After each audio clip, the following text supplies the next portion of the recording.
shower. Maulan.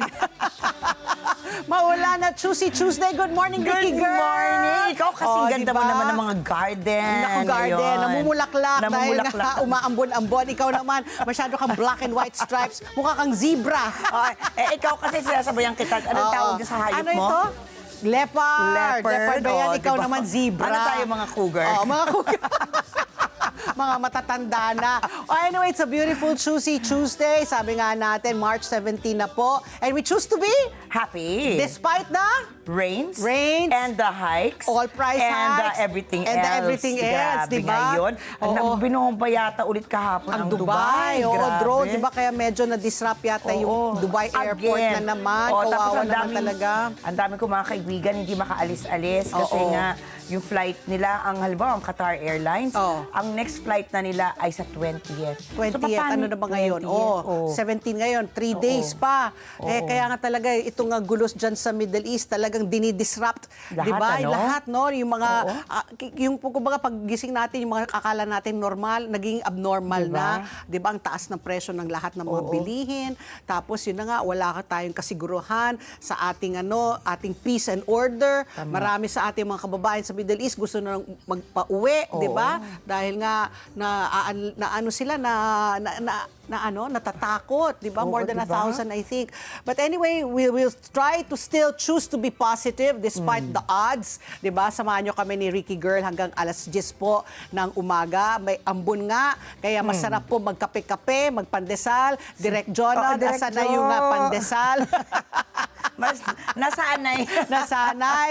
At saka yung mga nakikinig po sa amin sa Radyo Agila 1062, magandang umaga po sa inyong lahat. Lalo na yung mga nanonood ka sa kanilang mga television set, sa kanilang iPad o sa kanilang cellphone. Good morning! Ayan. Okay, Ricky Girl, umpisa na natin yung mga pampaswabe natin ngayong umaga. Sesegue tayo kaagad sa ating pampaswabe, pambungad ngayong Juicy Tuesday. Ano ba yung swabe? May basawi ka bang balita? Alam mo naman, gumigising ako, bigla ako nagigising pag usaping pagkain, di ba? Doon ako na-excite ako, pagkain. Ayan, di ba? We choose to be fat.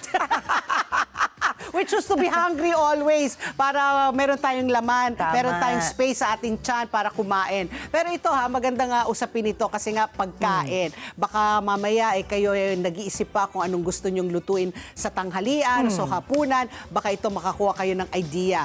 Kung kayo po ay mapapadpad po sa Ilocos Norte, ayan, at gusto nyo pong tumikim ng authentic tunay na Ilocano dish with a twist, ayan, huwag nyo papalampasin po, sumide trip dyan po sa Paway, Ilocos Norte. Dahil bida po sa kusina ni Valentin, yung one-of-a-kind na pizza, ayan, sa Cafe Valentin. One-of-a-kind pizza, at tinatawag daw niya dito yung Ilocos All-Star Sampler Pizza. Wow, favorite All-Stars. ko pa naman ng pizza. Di ba? Hulaan mo kung ano yung mga toppings, ha? Parang may nakita ko palaya. Kaya nga, hindi pepperoni sitaw yan. Hindi pepperoni ang toppings niyan. Siyempre, ang mga toppings niya dyan, yung mga gulay na talagang kilala sa Ilocos. Yung kamatis, ayan, okra, sitaw, yung mga panggawa ng pakbet. Parang pakbet nga. Yes, kasi nga, ang Ilocos, di ba, famous siya para sa bagnet, longganisa, at saka yung all-time favorite kong gulay, pakbet. Tapos may bagoong pa yata. Hindi. Ay, hindi? Hindi. Imbis na hot sauce o chili flakes ang gamit, o ketchup, ayan, ang ginagamit niya, bagoong or shrimp paste. Ayan. Ayun yung lasa niyan. O, di ba? So, yun ang pampaanghang niya, yung bagoong na medyo maanghang-anghang para mas lumabas daw yung lasang Ilocano. Ay, naku, tinawa, ang sarap niyang kumain, no? Oh my goodness. Si yan mula sa TikTok ni The Zarkman, ayan. Siya ba yan? The Zarkman. Wow. So, sabi ng owner ng restaurant, layunin daw ng kanyang restaurant na pag-isahin daw lahat itong mga traditional Ilocano dishes. So, imi-marry niya. It is fusion, di ba? It's pizza crust, tapos ang toppings mo nga, meron kang bagnet, meron kang pakbet, at saka meron kang longganisa. Habang naman pinagsama po sa Ilocos ang mga putay nito sa pizza, ayan, dumako naman tayo sa Bicol. Oh, may iba na namang flavor dyan. Dyan po sa Bicol, laing flavor Ay, naku, naman. yun ang paborito ko na gulay, yan, diba? laing. Parang I think I've tasted this laing pizza Masarap? na. Yeah. Oo, kasi di ba yung laing may coconut milk, Yes. tapos Ano yung lasa gabi niya, no? leaves, di ba? Parang spinach pizza, yes. di ba?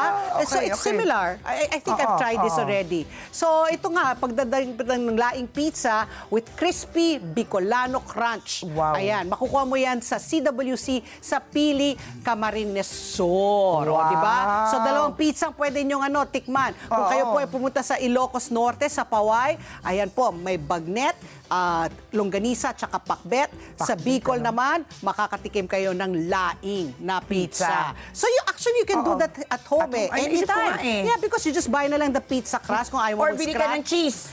Cheese pizza lang. Cheese pizza. Tapos lagyan mo yung ulam, pagluto mo si Manang. whatever. Magluto ka ng Maglaing. Tapos pakbet. imbis na kanin, ayan, sa pizza crust nyo ilagay. Parang sa kakataba yung pat. May queso na, may carbs pa. Alam mo naman tayo, kumakain tayo para magpataba. Hindi man tayo kumakain para At magpapayat. saka ang sarap. Sabi nga nila, ang sarap daw talaga. Walang sasarap sa pagkain. Ano? Kaya nga, may narinig ka na bang ganon? Ha? Kumakain para magpapayat? Parang hindi yata. Di ba kakain ka talaga para magpakataba? O anyway, ayan ang ating food tip sa ating mga misis na wala silang maisip na baka Pwede. gusto na nila mag-isip ng bagong putahe na isa-serve. Pwede nyo itong itry sa Saka bahay pwede yan. ninyo. Halimbawa, kung nagmamadali ka, di ba, parang snacks. Snacks Pambaon, lang. kung di rice Ilalagay ang mo na lang gusto sa mo, di ba? freezer. Tapos initin mo na lang per slice, di ba? Subukan nga natin. Bibili ako ng Ng cheese pizza crust. lang. Hindi, cheese pizza lang. Parang hindi na ako magawa ng cheese Huwag ka din. na gumawa ng cheese pizza, just buy the crust. Huwag ka na Crust. naglagay ng cheese. Yung mga gulay. Wala ba cheese yan? Walang cheese. Paano?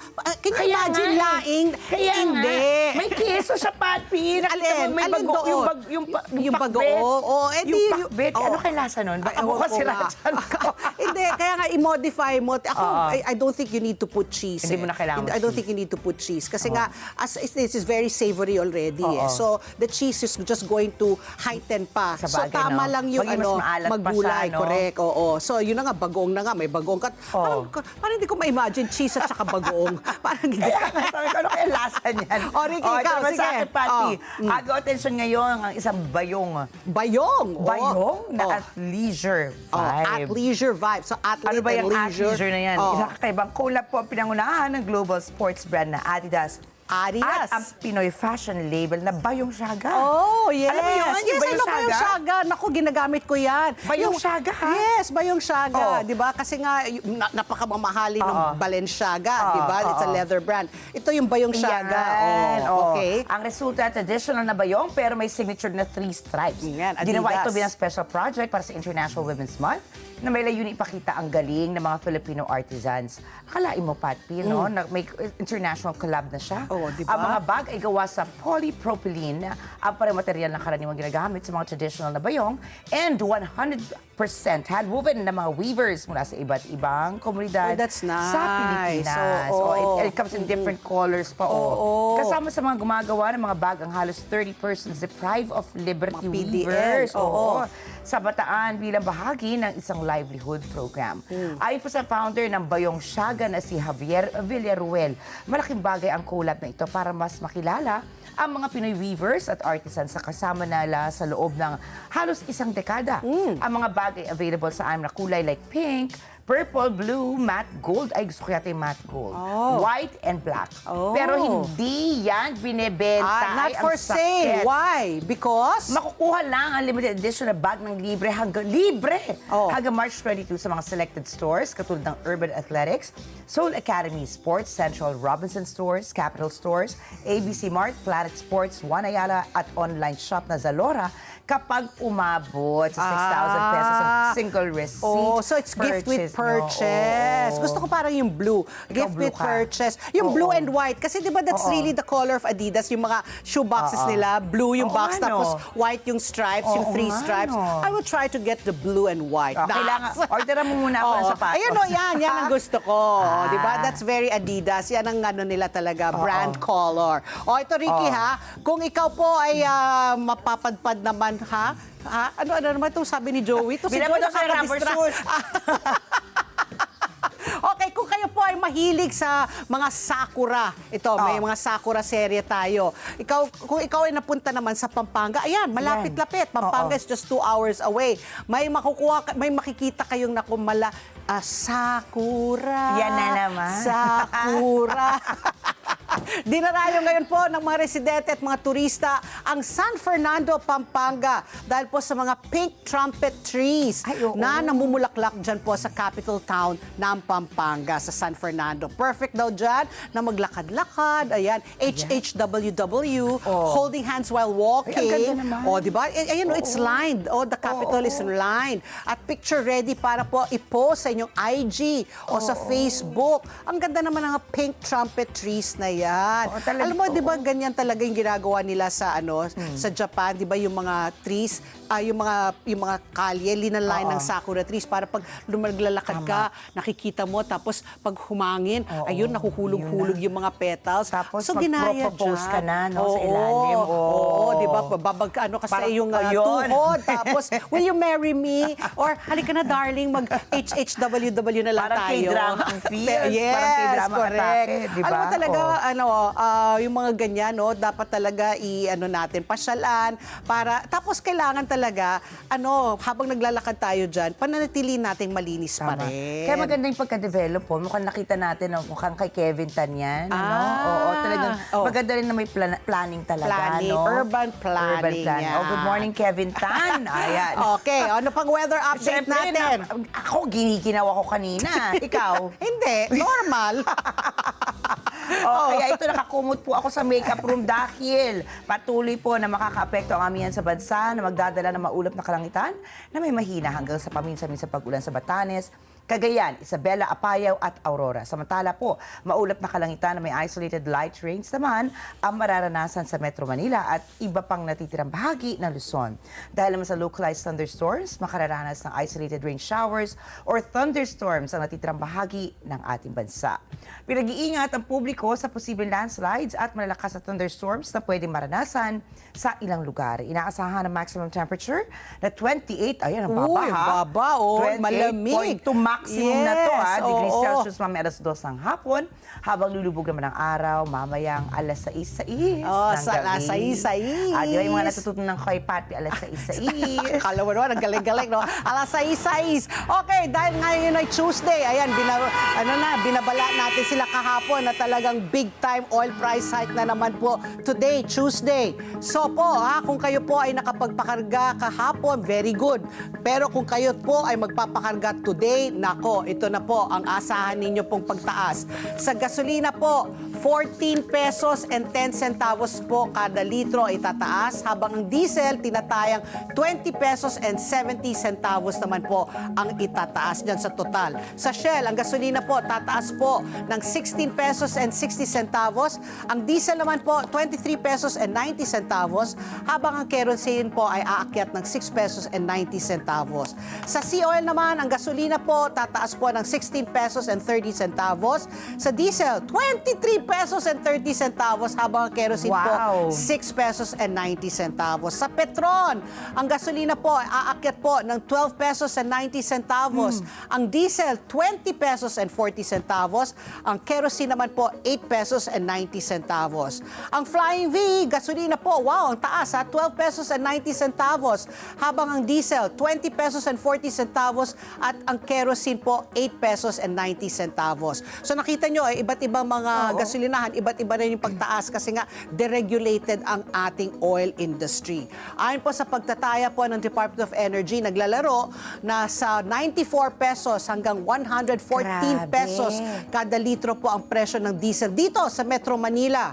Habang po nasa 76 pesos hanggang mahigit 90 pesos kada litro naman po ang gasolina. Can you imagine po, mas mahal sa mga probinsya dahil nga, syempre, di ba, yung paghahatid doon, gasolina or diesel, so mas mahal. Sa loob lamang po ng 2 linggo, mula po na sumiklab ang gyera po dyan sa gitnang silangan, umabot na po sa mga sumusunod ang kabuang dagdag presyo sa mga produktong petrolyo. This was as of February 28. Ang bilis ng pangyayari. Ang bilis, no? Talaga. Iginit naman po ni Secretary Sharon Garin, sabi po niya, wala pang krisis sa supply ng langis. Kumbaga sabi niya, meron pa tayong ample supply. Oo. 'Di ba? Until end of April yata, pwede pa tayong pwede pa tayong huminga. Itong mataas na sabi niya, we have to conserve talaga. Para po yung April, kung tayo ay magko-conserve, pwedeng umabot pa yan ng May eh. So talagang let's plan our trips. Kung hindi naman po talaga siya necessary, wag na po talaga tayong umalis. So tipid-tipid po tayo talaga. Samantala, because of this nga, dahil sa patuloy na pagtaas po ng presyo ng produktong petrolyo, nag-anunsyo na po ng nationwide transport strike ang grupo po na Piston. Ayan, kabilang po sa kanilang panawagan ang pag-alis po ng value-added tax at ang excise tax sa produktong petrolyo. Alam ko yung excise tax parang next week matatanggal na yan eh. Menos lang yun 6 pesos sa diesel yata, if I'm not pero sa mistaken. gas yata 10 pesos. But the jeepney drivers 6 use diesel. pesos. So 60 pesos, kung mabot na ng 100 pesos kada litro ang diesel, minus 6 pesos lang yun. So that's only 94 pesos pa rin. Ang sakit pa rin yan sa mga jeepney driver. Magkano ang take-home pay nila, no? Diba? 300 na nga lang daw. 300 na lang. So ang transport strike po na ilulunsad po ng Piston ay sa Thursday, March 19 po yan. So, okay, tingnan natin kung anong mangyayari. Humingi pa rin nga sila ng dagdag pamasahe, di ba? 2 pesos. Wala pang anunsyo kung effective when. Pero mukhang papayagan, pero sabi nga ni Secretary Giovanni Lopez, kailangan i-weigh in talaga. Kasi pag payagan nila yung 2 pesos, tuloy-tuloy na. Lahat diba? talaga maapekto na. Yung inflation natin, na. ang talagang tataas, ang sisirit. Ang nakakatakot, baka yung inflation natin mag-double digit. Ang problema mag-10%. naman, pag hindi nila pagbigyan, baka tumigil sila sa pamamasada. Correct. Ano naman mangyayari doon sa mga commuters? Di ba? Paano gagalaw ang ating ekonomiya? Kaya nga. Pero sabihin na, sabihin ko lang, hindi lang sa atin sa Pilipinas na nangyayari yan. Alam mo, Everywhere. Pati, sa India, nagkaubusan ng induction stove. Kasi nga natatakot sila na ubus na yung kerosene, kerosene nila doon. Kaya nga. Kaya imagine mo, induction stove, nagkaubusan sa India. Kaya nga. Well, sabi naman ni Stephen Kua sa Supermarket Association, sabi niya, buti na rin lang ang mga Pilipino, hindi pa tayo nagpa-panic buying. So parang yung supply sa mga supermarket, okay. So let's not panic buy, kalma-kalma lang tayo. Let's just plan our trips and lang talaga tayo, magtipid talaga tayo. Hindi lang plan our trips, magtipid. Kung kaya po natin mag-public transportation, mag-carpool po tayo. Magbisikleta. Magbisikleta, maglakad. Di ba? Exercise po yan para po tayo, ma-extend po natin yung ating oil supply dito sa ating bansa. Okay, ito na po ang ating Super Panalo News. Good news po para sa mga tricycle driver. Kahapon nga, di ba, in-interview natin na si Mayor Francis Zamora at sabi nga niya, simula today, March 17, sisimulan na po yung ng pamahalaan po ang pagbibigay po ng cash assistance para sa mga tricycle driver dito po sa Metro Manila. Ayon po kay DSWD Secretary Rex Gatchalian, tinatayang 139,000 tricycle drivers po ang makakatanggap ng tulong sa unang batch po ng distribution. Ayon din po kay Secretary Rex Gatchalian, bawat benepisyaryo ay makakatanggap ng 5,000 pesos po sa ilalim po ng Assistance to Individuals in Crisis Situations o yung AICS. Layunin po ng tulong na masuportahan po ang ating mga tricycle drivers sa pagbili po ng gasolina. Kasi ang mga tricycle drivers, gasolina naman ang gamit kasi motor yan, di ba? Kasi nga tumataas ang presyo po ng langis po sa pandaigdigan. Isasagawa po ang sabay-sabay na distribution po sa 33 payout sites dito po sa National Capital Region sa pakipag-unayan po sa mga local government units. So paalala naman po ng DSWD, kailangan nyo po dalhin ang inyong original at photocopy ng inyong driver's license sa pagkuha po ng inyong cash assistance. Samantala, ayon naman po sa mga transport group, ramdam na po ng mga driver ang epekto po ng pagtaas ng presyo ng langis na nagdudulot po ng mas maliit na kita nga sa araw-araw na biyahe like you mentioned earlier. Kaya para sa maraming driver, ang ayudang ito ay mahalagang tulong para maipagpatuloy nila ang kanilang hanap buhay sa kalsada. Pero 5,000 pesos, how far will it go? Diba? Isang linggo lang yata yan. Baka isang linggo sa tricycle driver. Pero better than nothing. Kaya talaga tayo pa rin ay nananalangin na matapos na yung gyera po dyan sa gitnang silangan. Ayan. Ito naman, Papi, alam mo ba?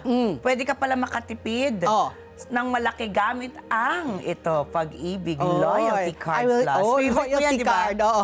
Oo. Meron ka ba niyan? Meron, di ba? Wala pa. Hindi ko. Hinihintay ko pa yung card ko. Hanggang ngayon, wala pa yung card ko. Pero may online ka na, Oo, nakaregister lahat ka na. yan meron na ako. Naguhulog talaga ako dyan sa aking Pag-ibig. Oo, yan. Para sa... Pag-ibig, naguhulog. Binabayaran ko yung Pag-ibig na yan. The price you pay for Pag-ibig, Oo nga, Minsan, oo nga. Ang minsan masakit. Kailangan bayaran. Pero ito, minsan naman, worth it. Oo, kasi- Parang ito, ayon sa Oo. datos, umabot na po sa mahigit 1 billion pesos ang naibigay na discounts sa mga miyembro ng Pag-ibig Oh, Fund. Ayan, bakit? Inilunsad noong 2014 yan ang programa nga para bigyan ng discount and special offer sa mga miyembro sa mga partner establishments. Pagdating ng 2019, na-upgrade ito bilang Loyalty Card Plus na may cash card feature sa tulong ng mga partner banks na Asia United Bank at Union Bank of the Philippines. Ibig sabihin, pwede mo na rin matanggap ang loan proceeds at makagamit ang basic banking services sa iisa lang na card. Multi-purpose. Okay. Fast forward today, may 507 partner establishments na sa buong bansa na nag-aalok ng discounts sa mga miyembro. Kabilang dito ang mga discounts sa food at restaurants, gamot, fuel, and transportation. Aba, Ayan. yan ang okay ngayon. Housing-related purchases at iba pa. Ayon po sa ahensya, magandang halimbawa ito ng public-private partnership na talaga namang nakatutulong sa mga Pilipino. Sa ngayon, umaabot na sa 30.66 million discounted transactions ang naitala ng programa at mahigit 15 million cards na ang naipamahagi sa Uy! mga miyembro. At ito pa, ilalabas na rin ang digital. Ito yung kailangan ko. Ilalabas na rin ang Kasi digital. lagi mong nawawala. Exactly! Okay. Ayan, ito para sa mga taong katulad ko na talagang hindi masyado nga maalaga sa kanilang mga material na gamit. Good news! Ilalabas na rin ang digital version ng Loyalty Card Plus ngayong 2026. Ibig po sabihin yan, mas madali, mas secure at mas convenient na paggamit ng mga benepisyo para sa mga miyembro ng Pag-ibig Funds. At saka feeling ko kasi ako, environmentalist. Oo, Ayoko digital. yung... May ka ako. Sige na nga, magpakonsuelo ka. Hindi, pero come to think of it, itong mga discount cards na ito, in this time na talagang everything is so expensive, all the discounts really matter. Exactly. Maski na sabihin mo 5% lang yan, Oo. it adds up. Eventually, it Diba? will add up. O tingnan mo, Oo. kaninang binalita mo, parang nakalikom na total na nila, 1 billion na daw ang Kaya, pinapigay oo. nila in terms of discounts. So, di ba, maski na sabihin natin, naku, discount card lang yan, sa 10% lang. Oo. Ang sarap lang nga ng 10%. Eh kung 1,000 pesos yung bill mo, Oo. less 10%, 100 pesos Diba? rin yan, Oo. di ba? Kaya huwag niyong babaliwalain yung mga maliliit na discounts kasi nga, at the end of the day, it still adds up. And speaking of discounts, ayan na. Yan na. Ito, Your favorite sound. masakit na naman po sa aking dibdib. Oo. Dahil po, batay sa Bangko Sentral ng Pilipinas, nagsara po ang ating piso kahapon kontra dolyar. Sa lagang, nako, isang hatching na lang, 60 pesos na naman. 59 pesos and 87 centavos. May paghina po ng 14 na sentimo po ang ating piso kontra dolyar.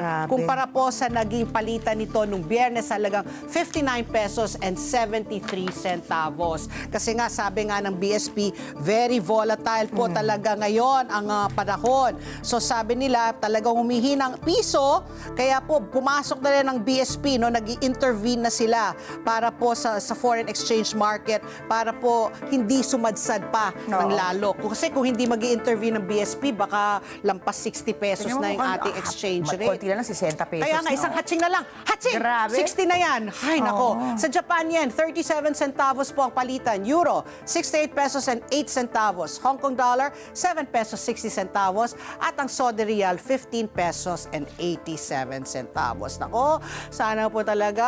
Ay, nako. Anyway, Ricky, tatlong issues pa rin ang ating tatalakayin ngayong Choosy Tuesday. Issue number 1, Ricky girl. Dahil po nga tumataas lahat ngayon ng presyo, ito tiniyak naman ng Grains Retailers Confederation of the Philippines Incorporated na may sapat na supply ng bigas sa bansa. Ngunit inaasahang ito na, tataas ng 150 hanggang 2 pesos kada kilo ang presyo ng lokal at imported na bigas. Para po sa mga consumers, ang dagdag na 2 pesos kada kilo ay katumbas yan na 100 to 200 pesos dagdag gastos kada buwan para sa pamilyang kumukonsumo ng 50 to 100 kilos ng bigas. Pag-usapan po natin ang bigas ngayon. Kawaga kasama si Orly Manuntag, ang spokesperson ng Grain Retailers Confederation of the Philippines. Alam mo, hindi lang dapat gasolina o diesel lang tinitipid natin, pati pagkain. Huwag tayo mag-aksaya ng pagkain. Yung mga only rice na yun sa mga restaurant. Only rice. Alam mo, my memory is kind of bad, but parang I read somewhere na parang 30-40% of our rice, of our food produce, natatapon lang. Ay, It grabe. goes to waste, di ba? Grabe. Either spoilage or hindi, yun na nga, yung mga ganyan, tapon, di ba? Yung mga hotel, restaurants, di ba? Tama. Tapon. So, dapat yung pati yun, tinitipid. Hindi naman sinitipid. I mean, kung gutom ka, kumain ka. Kumuha ka na ng sapat. Kumain ka ng sapat. At gawan nyo ng paraan, pag hindi nyo naubos, i-recycle para makain pa, di ba? Ang Yung dami kumbaga, nagugutom ngayon eh. i-repurpose. Ang dami Kaya nga, nagugutom i-repurpose. Kunyari, fried chicken yan. May naiwan na 2-3 piraso. E di the following day, gawin mong adobo or something, or ihimay-himay mo, Or gawin mo sandwich. chicken sandwich. Correct. So, i-repurpose po natin. Huwag tayo rin talaga magsayang ng pagkain. Yan po ang issue number 1. Issue number 2 naman po natin, sisimulan na po ngayong araw po ng Department of Social Welfare and Development o DSWD. Katuwang po ang Department of Transportation ang pamamahagi po ng nasabing ang tulong pinansyal sa mga tricycle driver mula po sa gobyerno, 5,000 pesos. Sa kabila po nito, panawagan pa rin po sa pamalaan ng natanggalin na ang excise tax at ang value-added tax dahil apektado na po ang maraming motorista sa patuloy po na pagsirit ng presyo ng produktong petrolyo. Epekto nga yan ng gera po sa gitnang silangan. So mamaya kakausapin po natin si Joe Ferreira, siya pong presidente po ng Automobile Association of the Philippines. Parang hindi siya masyadong sang-ayon dito sa ayuda-ayuda lang eh. Kailangan parang targeted. So let's pick his brains. Ano yung mga nakikita niyang recommendation sa ating pamahalaan para talaga matugunan natin itong problema, itong krisis na ito. Kasi ang ayuda naman, one time, big time One lang time, yung big time ubigil. lang. Dapat Oo. sustainable. Di ba? Hindi What lang yung if it ngayon lasts, lang. 1 year? Nako, alam mo, every month, Diba? bigay ka ng bigay. Wala. Okay, issue number 3. Samantala po, ang notary public ay mahalagang bahagi ng ating legal system dahil tinitiyak ito ang authenticity, legality, and credibility ng mga dokumento at patuloy itong nagbabago dahil sa digital transformation katulad ng e-notarization. Aba, may e-notarization na. Bakit abogado lamang ang pinapayagang maging notary public sa Pilipinas? Bakit mahalagang may limitasyon sa lugar kung saan pwedeng magnotaryo ang isang notary public? Bakit? Ang daming bakit. Oo nga. Pinagbabawal sa notary public ang pagnotaryo ng dokumentong may personal siyang interes. Alamin at aralin po natin mula sa isang abogadong bihasa sa usaping ito, ang Senior Associate Mawis ng Mawis Law Office. Wala iba po kasi Attorney Mark sa Torino. Marks Torino. Kasi di ba, nag-umpisa yan nung panahon ni Alice Go. Di ba, yung notaryo, yung nag-notarize na nasa kotse lang daw, pero naggisa nga siya sa Senado. Nakita mo ba siya? Parang inabot lang daw sa sasakyan or whatever. Tapos ngayon rin, di ba, yung mga kumukontra kay Sara Duterte, yung notary, yung 18 Marines, di ba, na sinasabi naghatid ng pera, o yung nag-notarize rin noon, parang sinasabi, huy, parang hindi ako yun or something, may mga ganyan mga issue sa notary. So, let's find out the real... Si Saldico, kaya siya natuntun, di ba? Dahil nagpanotaryo yata siya doon sa Portugal. Saan ba yun? Sa Europa? Scotland ba? Or sa Yun. Sweden! Sa Sweden! Ayan, Ano ba tayo? Pareho tayo. Talagang memory plus. Ay, sa akin- Mas bata ka sa sa akin, akin, Europa, ha? Europa, pero... Safe, safe. Okay, anyway, bago po tayo mag-commercial break, ito pong ating question of the day. Sa gitna po ng patuloy na pagtaas po ng presyo nga ng bigas sa sanhi po ng sigalot dyan po sa Middle East, pinag-aaralan na po ng Department of Agriculture ang dagdag import. Ito na naman, i-imbak ng bigas at magpapatupad po ng price cap upang mapababa daw ang presyo sa merkado. Pero para po sa marami, tanong pa rin ay kung ito na nga ba ang tunay na solusyon, parang tayo, kulang, sige, import tayo, kulang import. Di ba? Yun na lang bang sagot sa kakulangan natin sa bigas o dapat talagang palakasin natin yung ating mga magsasaka para maging self-sufficient tayo, may food security tayo. Ang ating question of the day, dagdag import at price cap o suporta po para sa ating magsasaka? Alin ba ang tunay na solusyon sa mahal na bigas at bakit? Okay, mag-comment lamang pa kayo sa aming Facebook account. Hanapin lang po ang Net25 News and Information at makibahagi sa aming talakayan online. At magbabalik pa po ang ASPN. Ano sa palagay niyo? Ang sigaw ng Pinoy Nation. ASPN. Oras! Alas 8 8:34 na po ng umaga. Alam nyo ba na sa dami po ng oras natin sa gadgets at computers, mas napapagod po ang ating mga mata. Buti na lang, may iBerry na tumutulong mag-protect laban sa eye strain and oxidative stress. Kaya kung gusto mong maalagaan ang iyong paningin, mag-iBerry na araw-araw. Oras muli, alas 8 mula February 27 hanggang March 2. Pero nananatili itong mas mababa kumpara po sa mga rating ni Vice President Sara Duterte. Tumaas po ang approval rating ni PBBM sa 36% ngayong buwan mula sa 34% noong December. So umakyat ng 2 percentage points. Bumaba ang bilang ng mga hindi nasisiyahan sa kanyang naging trabaho sa 45% mula sa 48%. Bahagya rin tumaas ang kanyang trust rating sa 35% mula sa 32%. Bumaba naman po ang bilang ng mga hindi nagtitiwala sa kanya sa 44% mula sa 47%. Tulad po sa mga nakaraang survey, patuloy naman pong tinatamasa ni VP Sara ang nag-aproba at pagtitiwala ng mayorya ng mga nag-survey. 55% po ang nagsabing aprobado sa kanila ang naging trabaho ni VP Sara. Halos kapareho lang ito sa 56% na nakuha niya noong December. Bahagyang tumaas naman po ang kanyang disapproval rating sa 27% mula sa 24%. At nananatili naman po sa 54% ang kanyang disapproval rating, habang tumaas naman ang bilang ng mga hindi nagtitiwala sa kanya sa 26% mula sa 24%.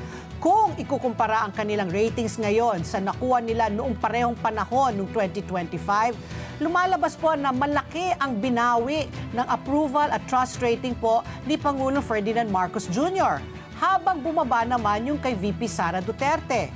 25% po ang approval rating ni Pangulong Marcos noong March 2025. Kumpara po sa kasalukuyan niyang 36%, aba 11 percentage points ang tinaas.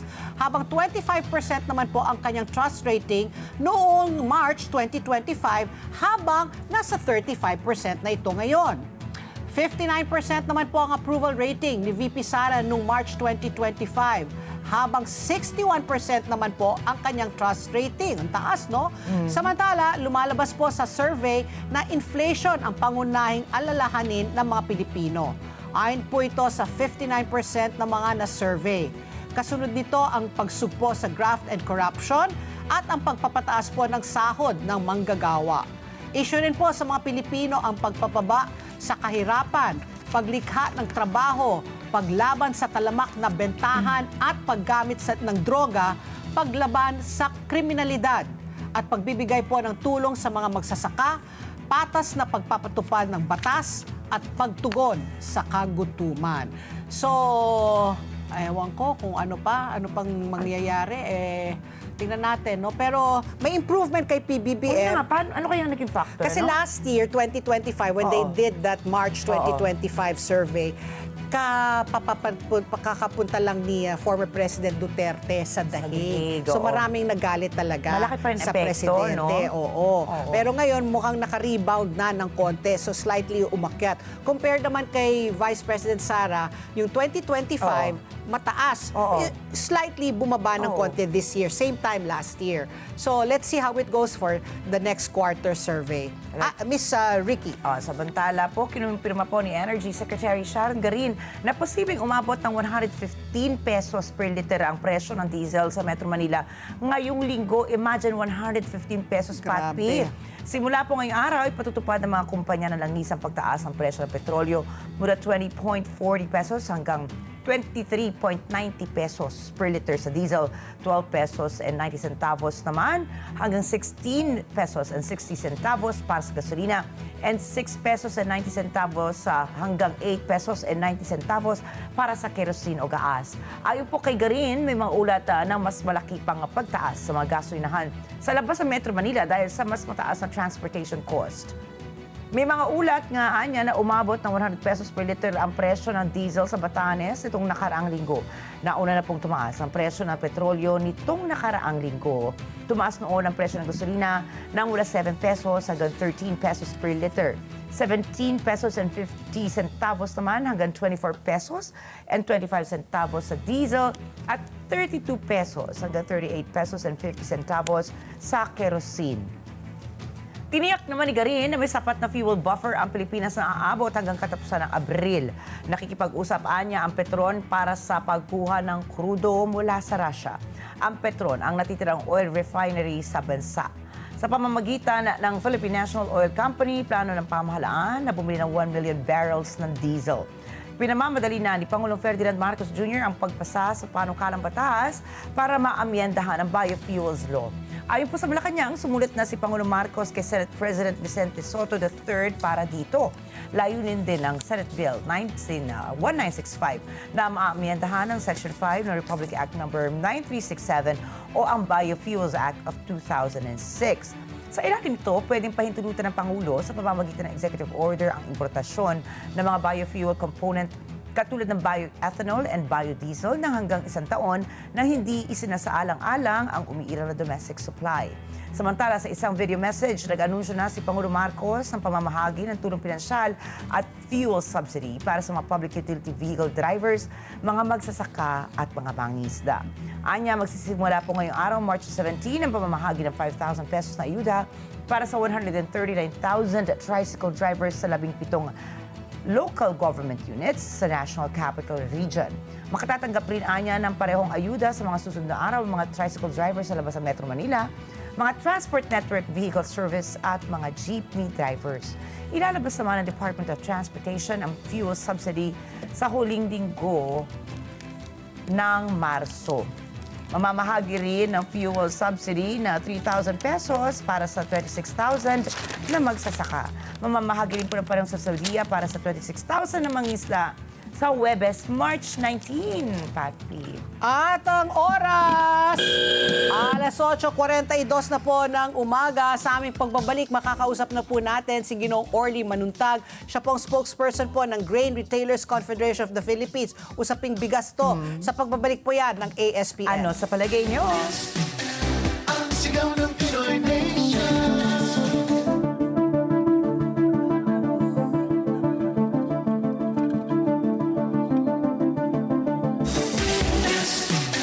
Ang sigaw ng Pinoy Nation. Oras, alas 8:45 na po ng umaga. And this Women's Empowerment Month, aarangkada na ang ganda at negosyo. Para po sa lahat ng womenpreneurs na tuloy-tuloy sa hustle saan man makarating. Flash Express ang kapartner mo sa bawat padalas. So, get 23 pesos off on your first booking and start saving on your shipments today.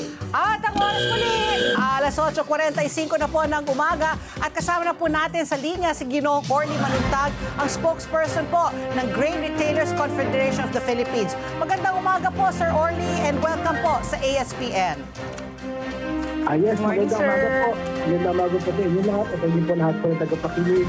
Okay. Sir Orly, kami po ay napatawag dahil po meron po kayong sinabi po, no? Meron kayong sinabi na sapat ang supply ng bigas po natin. Pero bakit daw kailangan na magtaas na daw ng 2 piso kada kilo?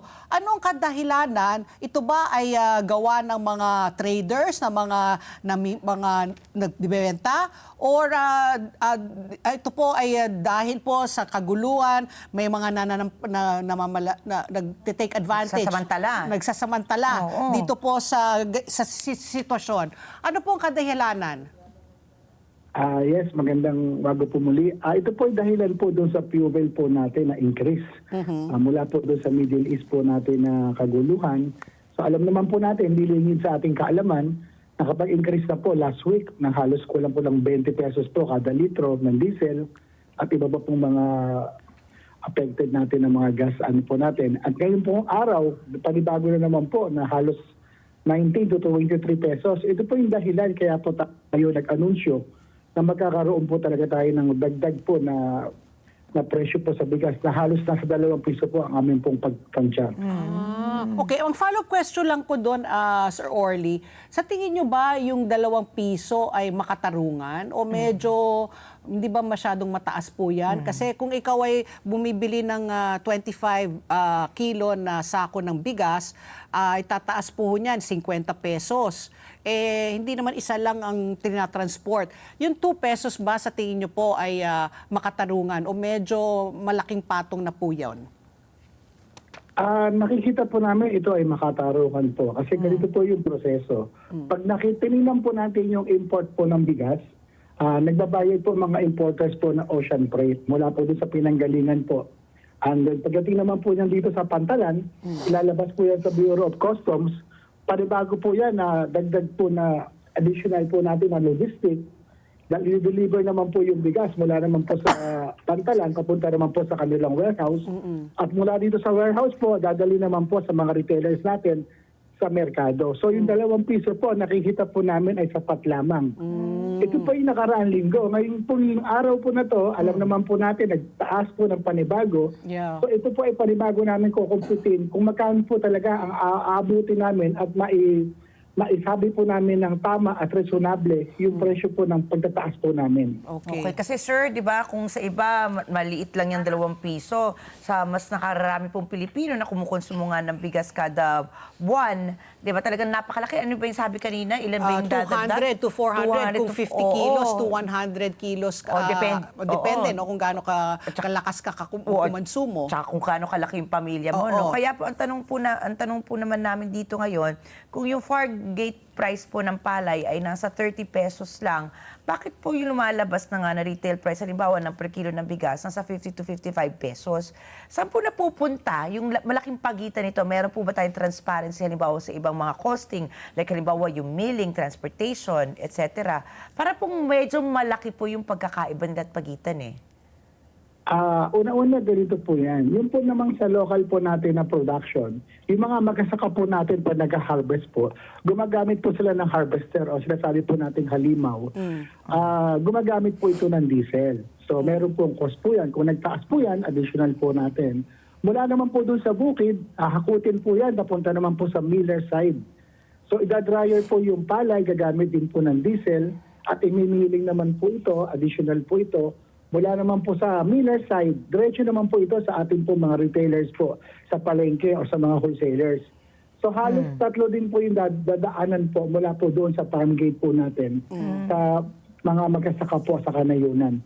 So nakikita namin, actually po, talagang itong halos sakto po yung aming pong pagkwenta. Yung 2 piso po na sinasabi po namin na increase po, ay ito po yung para sa nakaraang linggo. Ngayon pong araw na to, na tumaas po uli, panibago po ito na so kwentahin po namin kung ano po yung kaya po namin pa na shoulder o kung hindi na po talaga kaya, kami naman po ay mag-aanunsyo para po sa panibago po. Pero so ito pong 2 pesos na to, nilawin lang po natin, ano, hindi naman talaga mapupunta sa mga magsasaka, na talaga naman sila talaga yung Logistics. oo, talaga sila po yung talagang pinaka nahihirapan nga sa pagtatanim, pero hindi po sa kanila mapupunta to kahit konti, kahit katiting.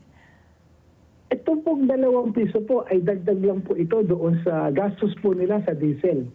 Kapag ka po ikaw ay isang magsasaka, nagpapa-harvest ka po, gagamit ka po talaga ng harvester, Oo. ng makina, gagamit ka po ng diesel. So may konsumo po ito. Oh. So yun po yung nakikita po namin na at yun nga po, binanggit ko nga po kanina, yung supply and value chain po natin, Oo. from farming, milling, and then papunta po doon sa wholesaling po natin sa market, Oo. may logistic cost po tayo talaga. So, mapupunta po siya sa expense po, sa fuel expense. Okay. So kasi Sir Orly, no, meron na pong naglabas na po ang ating Pangulo na tutulungan ang mga magsasaka. Hindi lang ko po sigurado kung 10,000 po. Itong 10,000 po ay hindi pa rin po sapat. Kailangan po talaga magdagdag presyo po kada kilo, no, sa bigas. Kasi nagsabi na rin po si DA Secretary Francisco Chu Laurel, kung sakali po, no, tumaas at tumaas, sila na mismo daw ang mag-i-import at sila na rin po daw magbebenta para lang po mas maibsan, no, itong pagsirit po ng presyo ng bigas. Ano po masasabi niyo po tungkol dito? Ito po ay dapat mapag-usapan. Kami naman po sa hanay po ng mga grain retailers, so ang Grecon po, ay nakahanda po na makipagtulungan at makipag-usap po sa gobyerno.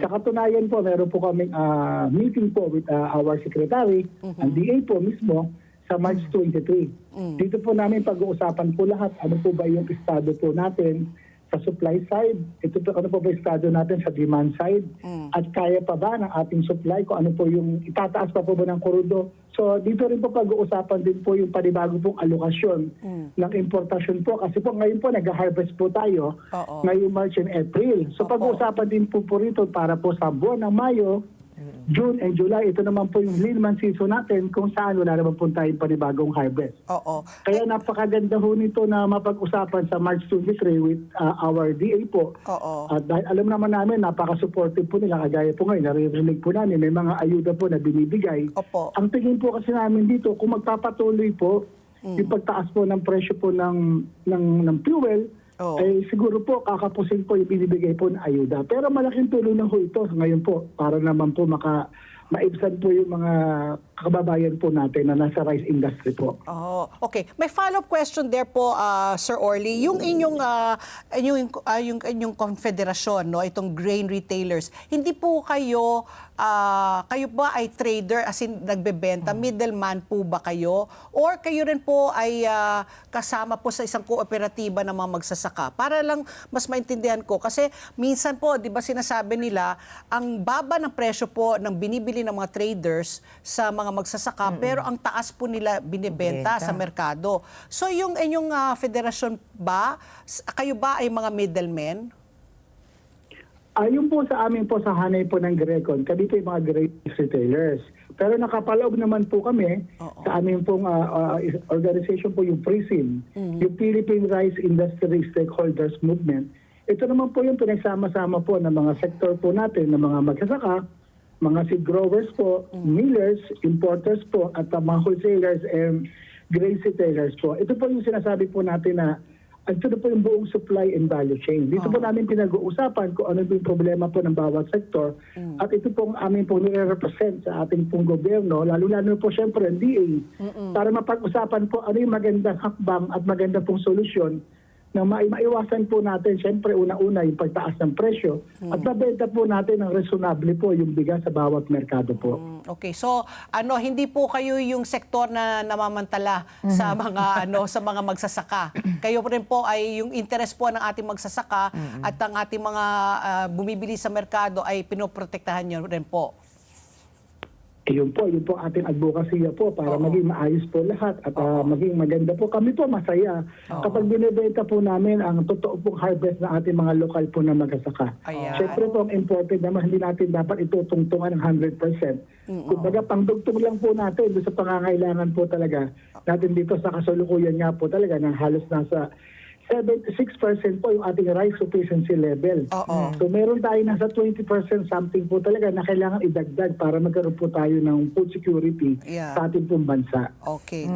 Okay. Sir, ito naman po ang tanong, dahil nga po pinag-uusapan na nga po natin yung interest po ng mga magsasaka, bakit po sa tingin ninyo merong mga grupo na mga consumer advocates, mga consumer groups at kahit po mga magsasaka sinasabi po may mga nag-hoard na daw po sa merkado at nagpo-profiteer. Ano sa tingin niyo po yung naging basehan nila sa mga aligasyong ito?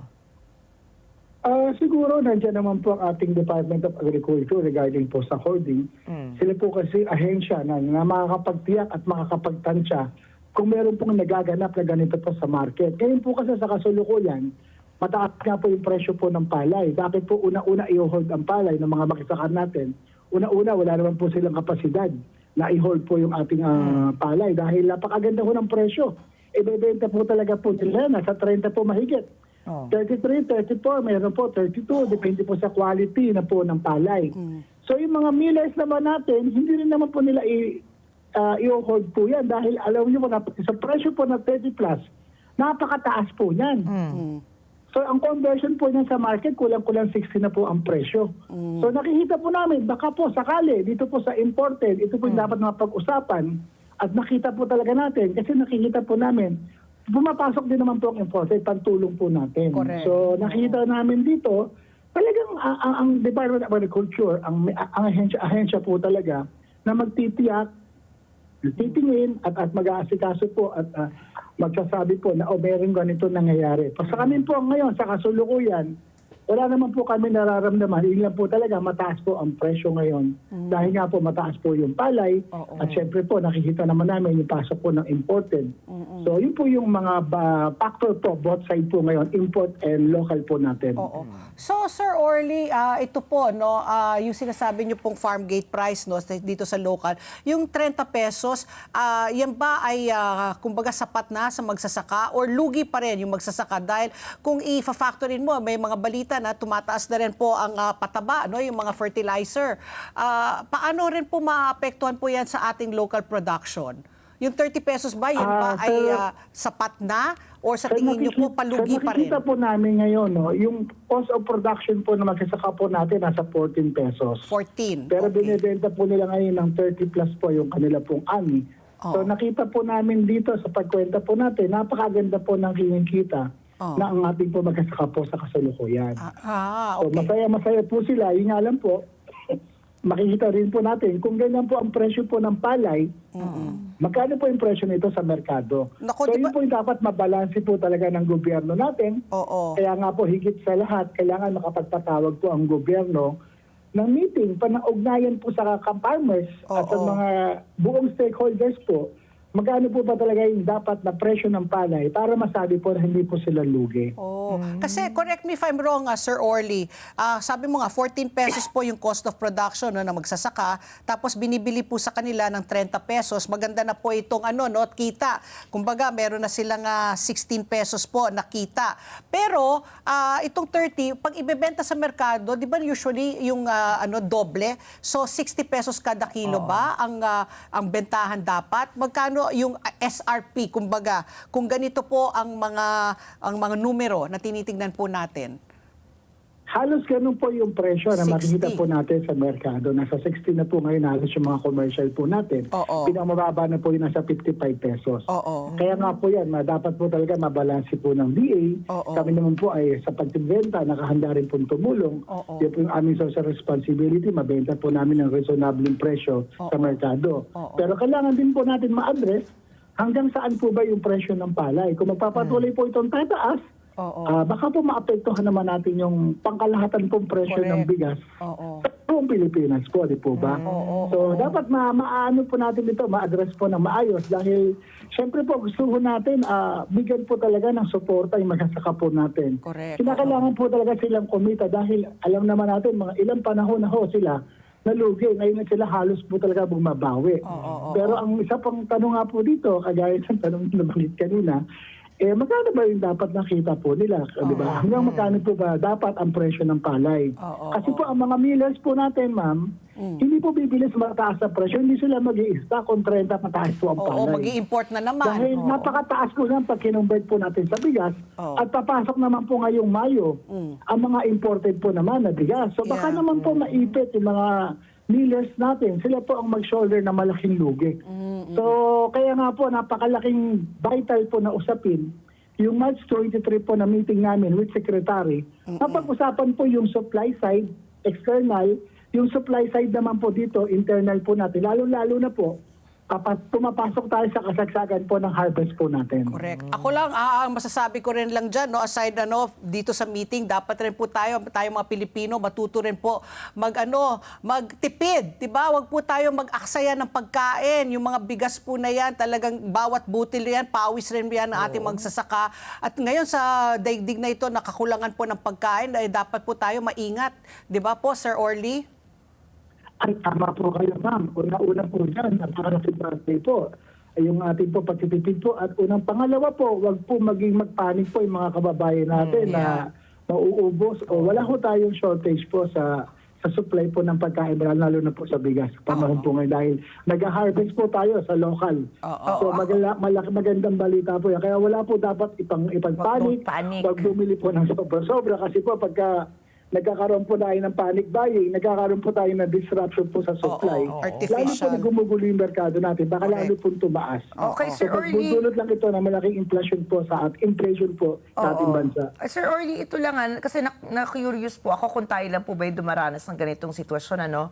Pero sa huling datos po na aking nasilip, ang Vietnam rice po, bumaba pa rin po yung presyo ng bigas nila over the past months, kahit po na meron nang siguro dyan sa Middle East. So hindi po dahilan ang krisis ngayon sa Middle East sa pagtaas ng presyo ng bigas. Ano po sa tingin nyo yung ginagawa po ng Vietnam para mapanatili po na maayos po yung presyo ng bigas sa kanila na hindi sila kailangan magtaas? Ayan tuloy, dahil mas mababa yung presyo nila. I'm sure isa sila sa mga bansang pag-aangkatan natin ng bigas, ano? Ano po yung meron yung Vietnam na pwede siguro nating gayahin din, ano? Para hindi masyado tayong vulnerable kapag po may nangyayaring geopolitical tension po dito sa ating daigdig? Sir Orly? Unang-una po, ma'am, syempre po, kinakailangan po natin gawin yung cluster farming. Sa Vietnam po kasi, yung isang mga probinsya nila, ito lang po ang tinatanim, isang variety lang po ng seeds. Yeah. Oo. Dito naman po sa atin, pwede natin pong gayahin. In fact, yan po yung ginagawa po ngayon ng PRISM, ang Philippine Rice Industry Stakeholders Movement, na isa po sa advocacy namin, na isulong po yung cluster farming para dumami po yung ating pong production, magkaroon po tayo ng economy of scale. Yun po yung isang sekreto po ng Vietnam na dapat magaya po Correct. natin. Oo, Pangalawa po, bakit po napapanatili ng Vietnam yung presyo po ngayong mababa? Una-una po, hindi po masyadong malaki ang demand po sa kanila. Ang Indonesia po hindi masyadong bumibili.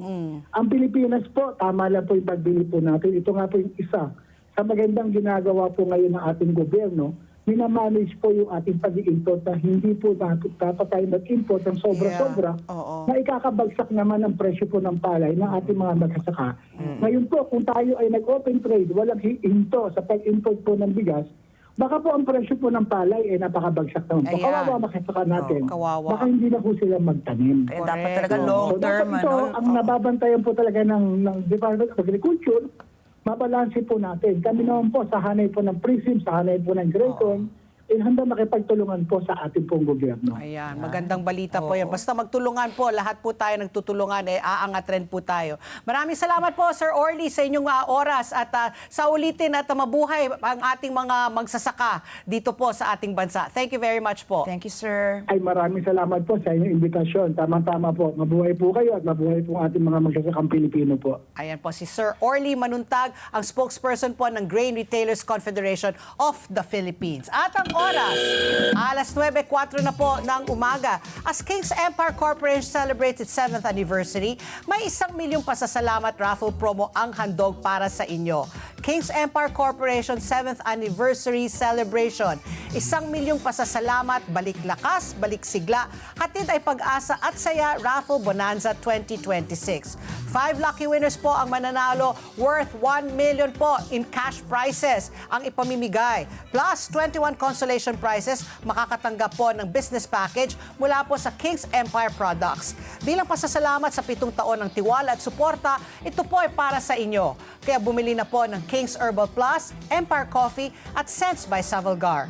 Promo runs from March 3 to November 30 with the grand draw on December 8, 2026. Para po sa karagdagang katanungan, bisitahin lang po ang kanilang official Facebook page, ang REH King's Empire Corporation o ang King's Herbal Plus. Balik lakas, balik sigla, hatid ay pag-asa at saya. At ang oras muli, alas 9:05 na po ng umaga sa aming pagbabalik. Oras! Alas 9:07 na po ng umaga at ang oras na ito hatid sa atin ng EMAC, UPVC Roof Corporation. Absolutely rust-free. EMAC. At ang oras muli, alas 9:07 na po ng umaga at kasama na po natin sa linya si Ginoong Joe Ferreria, ang presidente po ng Automobile Association of the Philippines. Magandang umaga po, Sir Joe. Welcome back po sa ASPN. Magandang umaga sa inyo pong lahat. Good morning, sir. Ayan po, sir. Nung huli kang nag-guest po sa amin, tinignan ko yung notes ko, February 3. At pinag-uusapan po, February 5, pinag-uusapan po natin doon yung extending ng car registration from 3 years to 5 years. At saka yung paggamit po ng e-vehicles for public transportation. Ngayon po, na nagkakaroon na ng gulo dyan sa gitnang silangan, lahat po tayo ay naghahanap ng paraan para po makatipid dahil ang presyo po ng crudo, ng gasolina, ng diesel, nako, nakaka-heart attack. Ano po ang masasabi niyo po dito sa mga ng mga rekomendasyon? Ano po? We have not seen the worst yet, no? Palala pa yan, no? Oh. Ang pinakamalala. Dapat tandaan natin yung 1973 na fuel crisis. No? May rasyon na, no? Opo, Wala pa tayo rin sa pagrarasyon, ano? Ang issue talaga dyan yung yung supply. Yes. Okay? Meron yung sa supply kasi normal, ang typical na binibila natin sa Middle East, tulo, ano? Meron tayong mga kapitbahay na petrol kamukha ng Malaysia. Brunei. No? Merong ASEAN Petroleum Security Agreement na pinirmahan ang buong ASEAN na pagka nagkaroon ng krisis sa bansa mo tungkol sa fuel, no?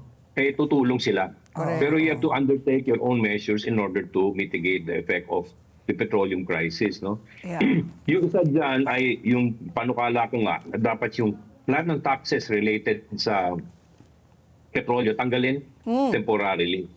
Tanggalin mo lahat, hindi pa pwedeng kapiraso lang, lahat tanggalin ninyo. Kasi yun ang pangontra mo sa pagtaas ng crudo na binibili sa labas. No? Kasi ang impact ng petrolyo sa transportation, ano ang impact ng transportation? Pagkain. Hindi naglalakad yung pagkain papunta sa bahay natin. Correct. Gumagamit ng sasakyan yan. Ano? Oo. Isa pa yung elektrisidad. Ano? Even the taxes that are imposed on electricity, pag ang aksyon na nire-recommenda natin sa gobyerno, ibaba tanggalin nila yung mga taxes. Kasi sino naman apektado doon? Hindi lang tayong araw-araw na nasa bahay, kundi pati negosyo. Oo. Pag ang negosyo, ang objective niyan ay kumita o mag-profit, tapos na-endanger yung profit niya dahil tumataas ang operating cost niya, magtatanggal ng tao yan.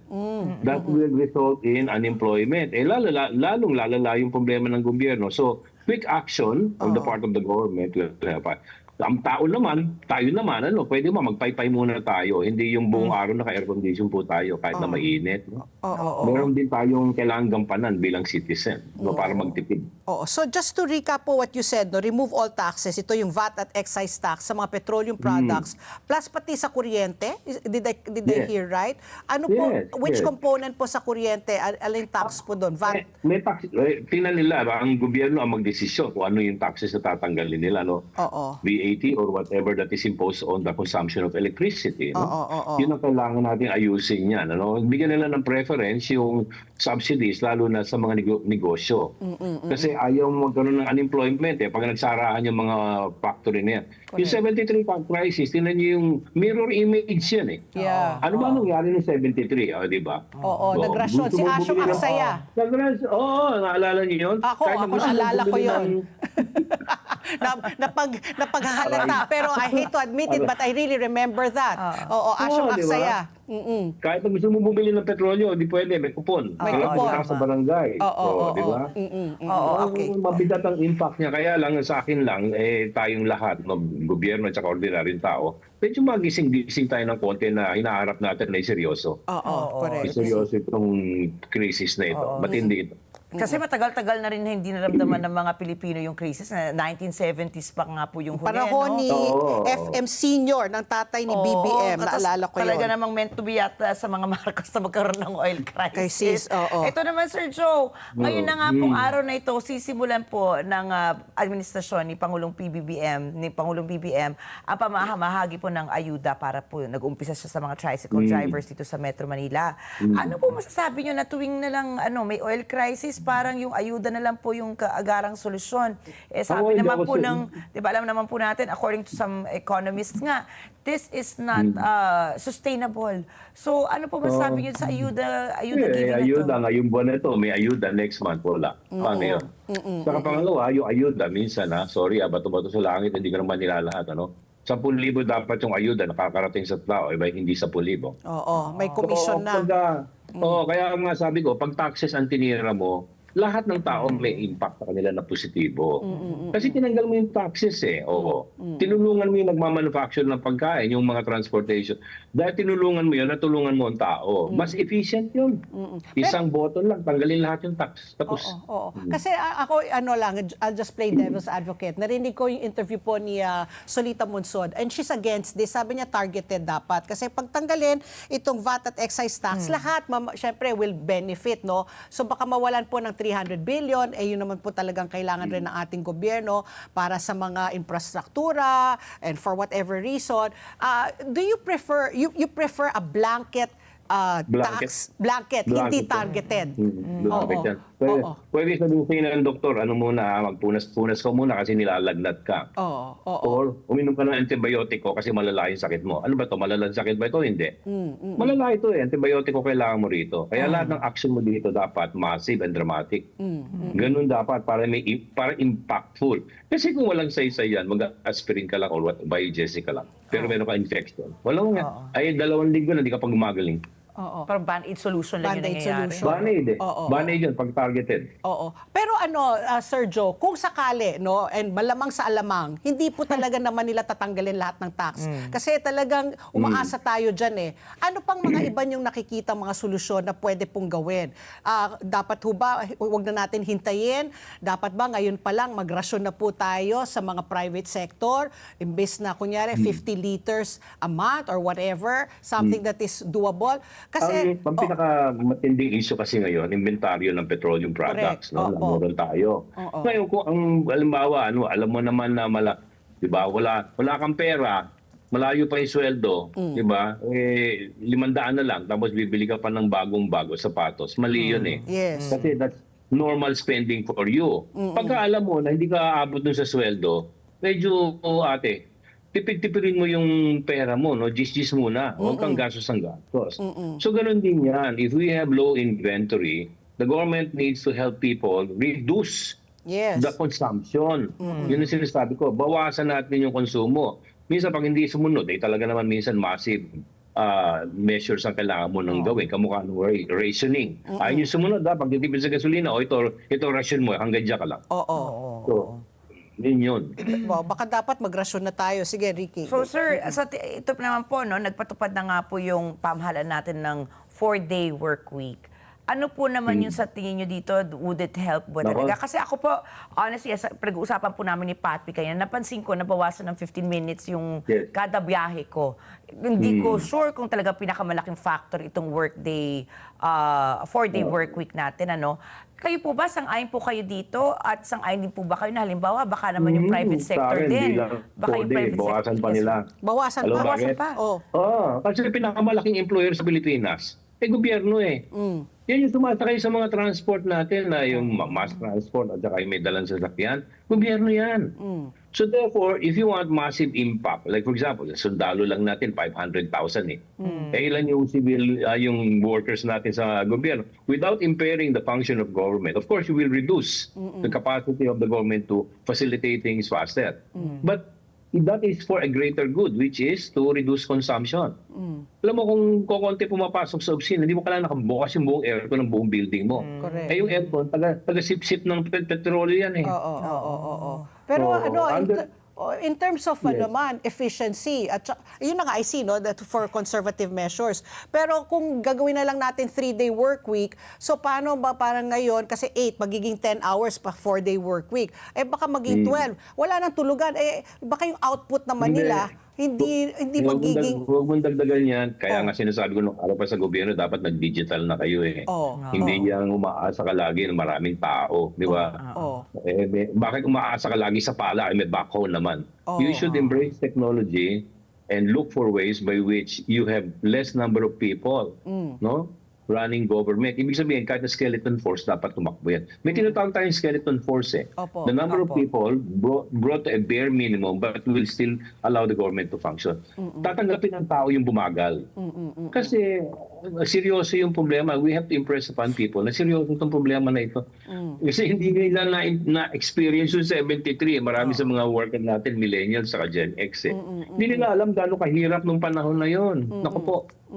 Pero Sir Joe, no, isa rin sa mga sinabi mo dati, yung paggamit po ng e-vehicles. Siyempre, medyo it will take time. No? We had Willie T10 last week at sabi nga niya, may mga automotive na mga kumpanya na medyo hindi pa talaga masyadong yung efficient, no, yung paggamit po ng e-vehicles. Dapat po, pag maximize yan, pag medyo 600 kilometers na, kasi nagrereklamo yung mga bumili ng mga e-jeep na parang 11 o'clock AM pa lang, hindi na nila magamit. Low bat na. Oo, low bat na. Yung pag-transition po sa mga e-vehicles, not only for the public transportation, but even for the private sector.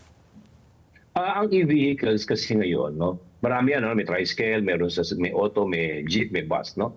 50% of the car sales today are electric or hybrid vehicle, no? So ang issue lang talaga diyan, range, kung tinatawag nila, no? Yung titiri ka sa gitna ng nowhere, wala ka ng kuryente. Yes. Ang habang extension cord ang kailangan mo doon para ma-plug mo yan. So therefore, I just came from Indonesia. Doon makikita mo, doon sa mga rest stop areas at gasolinahan, laging may fast charger. Hindi lang fast charger, ultra fast charger.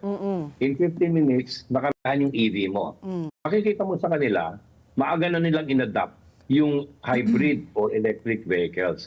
Yung hybrid ideal kasi may gasoline engine component tsaka may electric. No? Yung electric talagang pag nawalan ka dyan, talagang titiri ka niya. Ka na. It is surprising why EV vehicles are stalled in the street. Yeah. They did a little bit of research in Japan. Nakita nila ang dahilan ay nakalimutan ni Mrs. i-plug. I-charge. Parang cellphone lang, Okay. pwede mo Oo, parang makalimutan. cellphone lang i-charge. talaga. Oo. Oo, kalimutan i-plug. Oo, So, kaya bilang tumitirik, they're reliable naman, no? Yung EV vehicles. I would suggest that you consider that in your next car purchase. Okay, nako. Hybrid, Hybrid. Hybrid, Pag- yes. Buti lang. Pure electric, ang problema mo dyan, sasaksak mo sa kuryente sa bahay. So, tataas yung electric bill mo. Alam mo na tataas yung kuryente mo, di ba? Ay, nako. Ako siguro, sir, no, it's interesting nga that you just mentioned that you came from Indonesia and you saw nga na may ultra-fast charger sila, kumbaga fast charger ng cellphone, ano. Sa tingin niyo po ba, kasi alam naman natin na hindi lang Pilipinas ang dumaranas ng crisis because nga sa pandaigdigang problema nga dulot ng Middle East war ngayon. Ano po sa tingin niyo sa yung best practices ng ating mga kapitbahay dito sa Asia ang pwede nating i-replicate, for example, dito sa Pilipinas, bukod po sa pagkakaroon ng ultra-fast charger, halimbawa, para po maibsan naman po yung nararanasan natin mga problema dulot po ng krisis sa gitnang silangan? Ang pinakamalaking impact sa ordinary mamamayan, yung traveling, transport from one place to another, Nung araw, ay pupunta ako dito, pupunta ka lang. Ngayon, hindi pwede yun. Pwede ba, ang maitutulong ng taong bayan ay, kung pupunta ka ng Quezon City, lahat ng mga bagay-bagay na gagawin mo sa Quezon City, gawin mo na kung galing ka sa South. No? I-cluster natin yung, be a more efficient user of electricity. Yeah. Hindi lang sa gobyerno tayo umaasa, kundi tayo mismo ibaba natin yung konsumo natin. Ang test niyan, tingnan mo yung electric bill mo buwan-buwan. Pagka yan, ikaw mismo, naibaba mo ng kahit na 30%, nakatulong ka sa bayan. Correct. I agree. Oo, yun yun. Oo. Kailangan tayo maging mga Meralco Patrol, Gas Patrol, Diesel Water Patrol, water- Water Patrol, di ba? Patayin lahat ng mga ilaw pag hindi ginagamit. Oo. Oo, wag maglakwatsa. Oo. Change mindset talaga Change ngayon. mindset, tipid mindset. And actually, it has to be talaga lifestyle change. Not only now because there's a crisis, but we really have to change our ways because everything is getting scarcer and scarcer. Pakonti na pakonti ang langis, pakonti na pakonti ang tubig sa daigdig, pakonti na pakonti ang pagkain dahil padami tayo ng padami. So talagang change ng mindset, no? Tanggalin natin yung wasteful I'll natin. give you ano, one na- practical example, One practical example, okay? Mainit, di ba? Oo. So, di mo matiis, kailangan mag-aircon ka or magpapaypay ka, no? Oo. Imbis na lahat ng kwarto mo may aircon, kung medyo nakaangat ka sa society, no? Oo. Isang kwarto na Kwarto lang na may lang. aircon, doon kayo lahat matulog. Oo. Kasama si Mag-bonding na lang kayo ng Mag-bonding na pamilya. lang kayo. Oo, Correct, I agree. Oo. At Tapos saka, halimbawa, yung maliligo ka, yung tubig na pinagliguan, di ba? Idilig mo. idilig. Ipunin O mo. paggamit sa Idilig mo. linis ng kotse. Oo. Sumabay ka na rin sa linis ng auto mo, maligo ka na rin sa Doon ka garahe na mo. maligo. O pag umulan, maligo ka lang sa ilalim ng Si Dre naman yun. Nako, sunog naman ang balat mo. Nako, maraming salamat po, Sir Joe, sa susunod po ulit. At sana hindi po tayo humantong sa panahon na parang back in the 70s na nagrasyon po ng gasolina. Naalala ko yun. Pero Correct. dapat siguro ibalik si Asyong Aksaya just to remind us. No, we have to bring him back just to be a constant reminder that we shouldn't be wasting. Tayo mismo ang tumulong sa sarili natin, magtipid tayo. Correct. Okay. Maraming salamat po, Sir Joe Ferreria, ang presidente po ng Automobile Association of the Thank you, Philippines. Sir Joe. Thank you. Walang anuman. Bye-bye. Oras, alas 9:23 na po ng umaga. Tuloy-tuloy pa rin ang ating pagbabalita.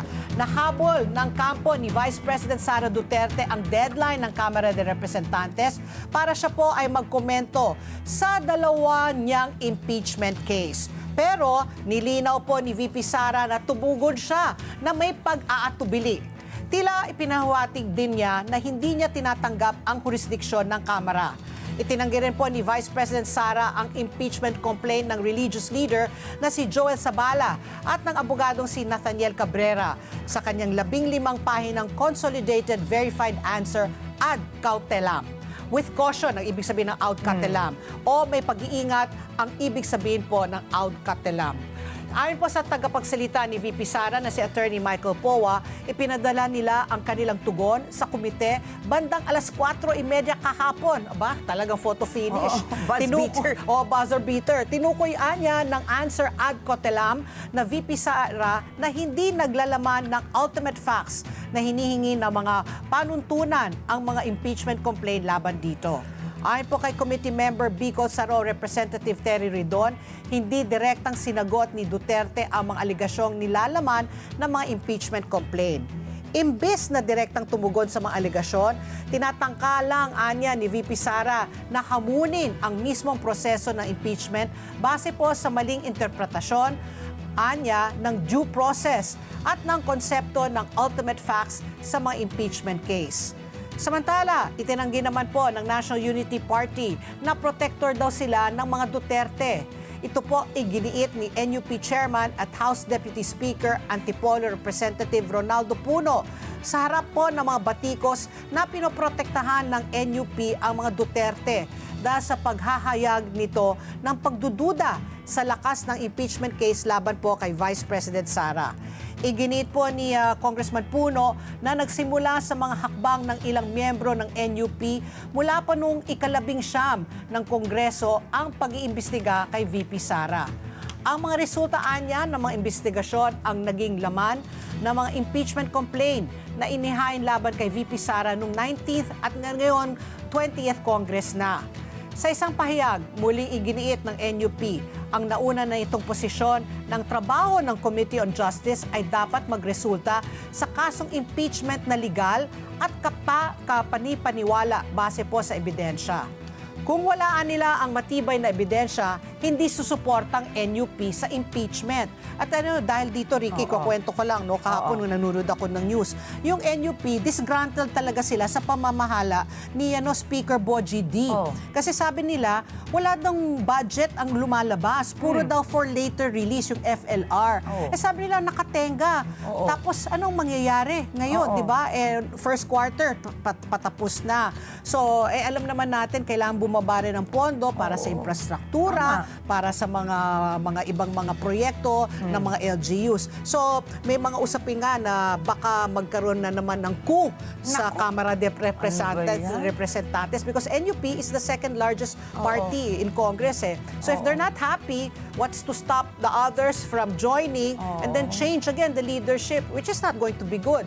So, dapat talaga magkaroon ng usap-usapin dyan within them kung paano nila lulutasin itong mga problema. Kasi may mga nagsabi pa nga parang lahat ng budget, bilyon-bilyon, linagay daw ni Speaker D sa kanyang distrito sa Isabela. So syempre, mga iba naiinggit or nagagalit. O, bakit kami? Wala. Ay, alam mo naman yan. Ayun naman yung, may narinig din ako usap-usapan. Kaya yung iba, medyo namimiss nila yung dating speaker, si Martin. Romualdez, dahil talagang very generous. Very generous pagdating daw sa budget. Talagang pantay-pantay halos lahat. Parang, let's see, kaya kanya-kanya, no? Kanya-kanya. Mga interest nila. Pwede ba? Interest naman ng taong bayan sa aming pagtuunan nila. Anyway, sa iba pa pong balita, inaprubahan naman ng Department of Transportation ng pisong pagtaas sa pamasahe sa traditional jeepneys at 2 piso para naman sa mga modern jeepney. Ayon po kay Acting Transportation Secretary Giovanni Lopez, magiging epektibo ang pagtaas ng pamasahe sa Huwebes, March 19. Magiging 14 pesos na ang pamasahe ng traditional jeepney para sa unang 4 na kilometro. Magiging 17 pesos naman ito para sa mga modern jeepney. Nako, hinihingi ng traditional 2 pesos, di ba? Para maging 15, piso lang ang pinayagan. So tingnan natin, baka may strike, di ba? Sa Thursday, ang piston, mangunguna dyan. Effective Thursday pa itong bagong taas pamasahe. So tingnan natin kung medyo makakalma, pero baka hindi kasi 2 pisong hinihingi Pero nila. diba, ang dami nga nagsasabi, dapat ngayon sa crisis ngayon, wag na munang itigil na muna yung strike. Oo, Dahil oo. din yan, waste of resources Correct, din. Kahit si oo. VP Sara, kahit yung nakausap natin last week mula sa transport sector, di ba? Si Caboy. Sabi, wag na muna para pagtitipid din yan eh. Pagtitipid, correct. Oo. Okay, sa ibang balita, ito na po ang ating world news. Inanunsyo po ng International Energy Agency o IEA na agad na maglalabas daw sila ng strategic oil reserve sa Asia at Oceania. Gagawin daw ito sa Amerika at Europa sa katapusan naman ng Marso.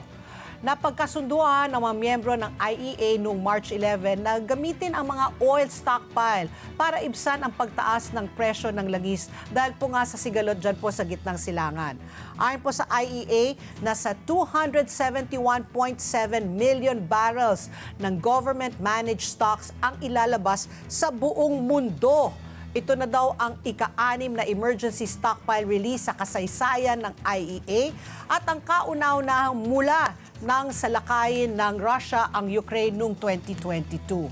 Nilinaw naman po ng IEA na pinakamabuti pa rin na maibalik ang regular na takbo ng shipping sa Strait of Hormuz para manumbalik ang normal ng daloy ng supply ng langis. Yun po. Pero hindi naman tayo member ng yun IEA. So umaasa tayo dito sa binanggit nga kanina ni Joe Feria na tayo po ay sa ASEAN Petroleum Agreement like Malaysia and Brunei. Baka sakali tayo po ay mabentahan dito ng ano. Tulong-tulungan talaga sa panahon ng na lang. crisis, ano? Correct. Tulong-tulong talaga. Oo. At ang oras, alas 9:30 in punto na po ng umaga. At ang oras na ito hatid sa atin ng Salem Bed, bringing comfort to Filipino homes for over 50 durable years. Salem Bed, ang hari ng tibay. Oras muli, alas 9:30 na po ng umaga. Sa aming pagbabalik, makakausap po natin si Attorney Mark Storino. Siya po ay Senior Associate po mula sa Maui's Law Office. Pag-usapan natin itong mga notary public, mga abogado ito na nagsastamp, notarize. Ano bang importansya niyan pag ikaw ay notary ng notarize ng mga dokumento? Suki ako dyan eh. Suki ka? Kasi Lagi man nawawala. Ayan po, sa pagbabalik po ng ASPN. Sa palagay nyo?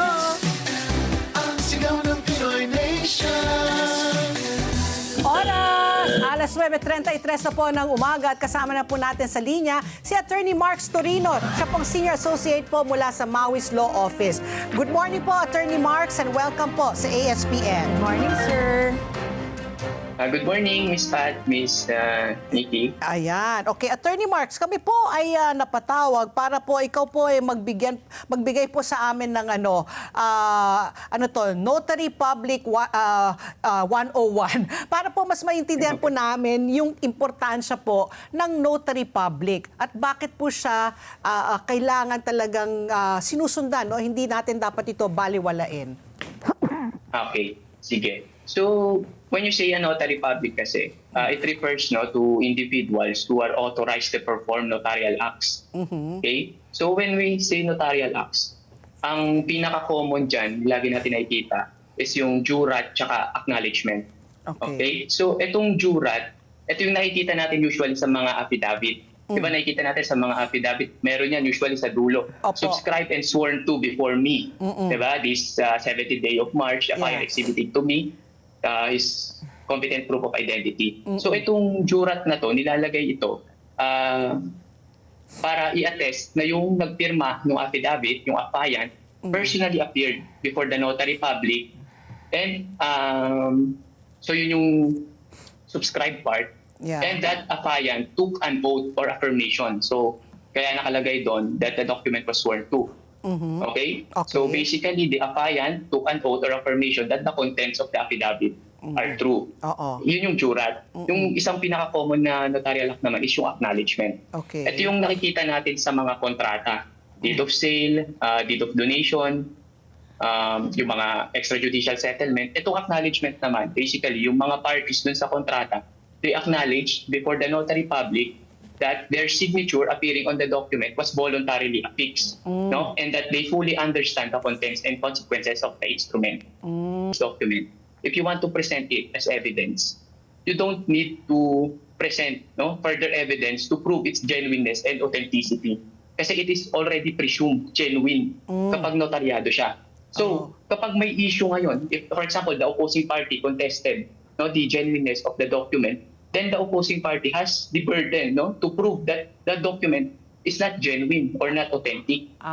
Okay? Ako, na nag-present ng notaryadong dokumento, wala na akong kailangan patunayan because I enjoy the presumption. Right? Ngayon, if I presented naman a private document, it does not enjoy the same presumption. So, kapag private document yung pinresent ko as evidence, I will have to prove it. I will have to authenticate it in accordance with Rule 132 of our Rules of Evidence. So kailangan ko pa magpresenta ng witness na nakakita na in-execute yung document, na sinulat mismo yung document.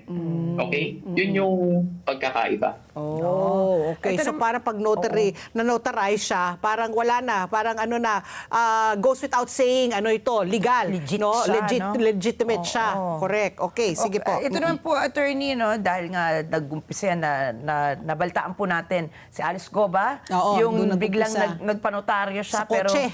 Oo, pero nasa kotse lang siya. Pero ang alam ko po, no, kasi nga ako sabi ko, medyo suki po ako sa mga notaryo. Alam ko po, kailangan personal na magpakita, personal appearance po ang isang requirement dito, no. Ano po yung pwedeng mangyari po? Halimbawa, kung nagpanotaryo yung isang tao, tapos hindi naman siya nag-personal appearance, kumbaga may inutusan lang siya. Ano po yung magiging implikasyon po nito, both po doon sa nag-file nag-file po ng note ng dokumento at saka po doon sa mismong dokumento? Okay. So yung hindi mo pag-appear personally, no, in front of the or in the presence of the notary public, it already constitute a serious violation, no, of our 2004 rules on notarial practice. Because under section 2 of rule 4 of the said rules, no, it is mandatory, no, that is signatory to the document personally appear before the notary public at the time of the notarization. So ano yung epekto nito? Of course, ang epekto nito, of course, sa notary public, since required nga yan under the rules, yung notaryo publiko, yung commission niya bilang notaryo publiko, it may be revoked or suspended. Okay? He may also be subjected to administrative liability. Pwede siyang masuspend yung kanyang practice of law. Pwede rin siyang ma-disbar, no? In a worst scenario. And there were instances, no, where the notary public who notarized a document where the party did not personally appear before him, no, was charged for falsification of public documents under the revised penal code, because he made it appear, no, na nung ninotaryo niya, he made it appear na nag-appear sa kanya personally yung tao. Yun yung epekto sa notary public. Ngayon, ano yung epekto dun sa dokumento? Okay, common misconception is that a defect in the notarization renders the document void. Okay, yan yung iniisip natin lagi. But that is not true, no, in all cases. A defective notarization will strip the document of its public character and reduce it to a private document. So kung may defect doon sa notarization, hindi mo na pwedeng tawagin na public document yan. Magiging na yung private document. So kung ipepresenta mo yan sa korte, you have to authenticate it. You have to prove it. Merong certain instances na magiging void or invalid yung document. For example, is yung donation of a parcel of land. Because under Article 749 of the Civil Code, if you want to donate a parcel of land, no, that deed of donation must be notarized. No, it is specifically provided, no, under the law that dapat notaryado yan. So kung nagkaroon ng defect doon sa notarization, hindi yan considered as notaryado. So void yung donation. Okay? Void yung mismong donation. Oo. So, yung pwedeng kaso mismo ang so mababoid. hindi makukuha yung lupa. yung lupa. Yes, yes. Hindi mo mapaparegister yung deed of donation, so walang mangyayaring transfer. Oo. So, Attorney Marks, correct me if I'm wrong, ha. Number one, kailangan abogado, 'di ba? Para maski na po ikaw ay nagiging paano ba 'yan? Ikaw ay naggagawa ng notary, ikaw ay notary public. Ano ba 'yung tamang ano doon? Paggamit? Abogado ba ang nagnanotaryo? Abogado ba ang nagnonotaryo? Yes, actually, under Section 1, Rule 3, no, of the Rules on Notarial Practice, isa sa mga requirement para maging notary public is dapat you are a lawyer. You are lawyer. Okay. Yes. You should be a member of the Philippine Bar in good standing. But hindi lahat ng lawyer ay notary public. Okay? Ayun, oo. So, yes. Kasi dapat, you will have to file, no, a petition dun sa court kung saan mo intended mag-notaryo. Magpa-file ka ng petition for you to be issued a notarial commission. Then magkakaroon ng summary hearing. Then the court will determine if sufficient yung sinabit mo na dokumento or qualified ka. Then the court will issue a commission. Ako ngayon, commission ako sa Makati City. Oh, so ikaw ay isang notary public. Pero bakit po, Yes. correct me if I'm wrong again, sinasabi nila, bakit parang pinagtatawanan nila yung magno-notary public? Parang sinasabi nila, naku, ministerial lang yan, sa stamp lang yan. Kayo ba, bilang isang notary public, kayo ba ay, are you also able to, let's say, represent a client? Kayo ba ay pupunta sa korte? Or talagang puro administrative duties lang po, or ministerial ang ginagawa po ninyo? Well, actually ngayon, I'm currently practicing litigation. No? Yung I commission lang, nag-apply ako for a commission. Kasi syempre kailangan namin sa opisina ng notary public. Oo. Pag mga may ilalabas kami na affidavit, Dokumento. pleadings na kailangan i-notarize, so dapat mayroong mag-notaryo. Oo. When you say ministerial act, well, that is not true, of course. When we're talking about notarization or performance of a notarial act, we're not talking about a ministerial or clerical act. No, the Supreme Court in a multitude of cases already declared that notarization is imbued with public interest. Kasi you're already you have the power to turn a private document into a public document. So hindi mo pwedeng sabihin na it's just a ministerial act. Oo. No, yes. Oo. Actually, another reason bakit lawyer lang yung allowed maging notary public is because, of course, under the rules, Oh. the lawyer has the discretion to notarize a document. For example, may lumapit sa akin gusto magpanotaryo. Oh. Okay? If I found the document or the transaction unlawful or immoral, pwedeng hindi ko yan inotaryo. Pwede kong i-refuse yung pag-render ko ng notarial services. Okay? So, ngayon, paano mo malalaman kung immoral or illegal yung transaction? You have at least training or experience when it comes to practice of law. Diba? Kung for example, if non-lawyers are allowed to be a notary public, pag may nagpanotaryo, for example, ng mag-asawa, lumapit sa'yo, yung property regime nila is governed by absolute community of property. Ito yung what yours is mine, what mine is yours. Kumbaga, property acquired during marriage belongs to the absolute community of property. May lumapit sa'yo mag-asawa. Ayaw na nila ng absolute community of property. Ang gusto nila is separate yung property nila. Kung ano yung ma-earn ni husband sa kanya lang, kung ano yung ma-earn ni wife sa kanya lang. Yun yung agreement nila. Lumapit sa'yo. Okay? Of course, if you're not a lawyer, makikita mo, okay, wala namang problema. After all, property nila, gusto nila i-divide. Yeah. But, of course, if you have legal training, if you have knowledge of the law, you know that before a husband and wife could dissolve the absolute community property regime, they have to go to the court. Okay? Kailangan may court order. So, kung sa akin ipapanotaryo yan, pwede kong i-refuse. Diba? Because after all, it's also my duty, before I render my notarial services, to apprise the party that what they're doing is not lawful.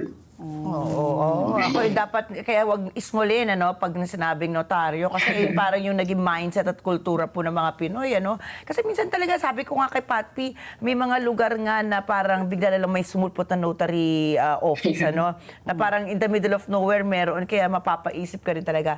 Pero ito naman po, attorney, dahil nga sabi ko, ako ay isang environmentalist, Parang pro ako sa digitalization po. Meron na po ba tayong, digital notarization? And what do you think of this move po? Yes, actually, it was recently adopted by the Supreme Court yung ating rules on electronic notarization. Actually, this is one step towards progress kasi alam naman natin during the pandemic when everyone's mobility was limited, sobrang hirap magpanotaryo. Imagine, you will have to travel doon sa mismong opisina ng notaryo para makapagpanotaryo. And yung magnonotaryo, hindi naman pwede magnotaryo yung notary public sa bahay niya. Dapat doon yan sa designated place of business niya or office. So, kailangan niya rin mag-travel papunta doon. So, during that time, during the pandemic, noong sobrang limited nga yung galaw ng mga tao, sobrang hirap magpanotaryo. But of course now, to the adoption of the electronic rules on electronic notarization, pwede nang manotaryo yung electronic documents or pwede na kahit walang in-person appearance. So, although kahit through remote communication, pwede na yan. Pwede na tayong makapag-notaryo. Saan po nag-a-apply? Sir, saan po nag-a-apply ng ganyan? Meron po bang website in particular na pwede po kami mag-apply ng digital notary? Sa abogado Actually, pa rin.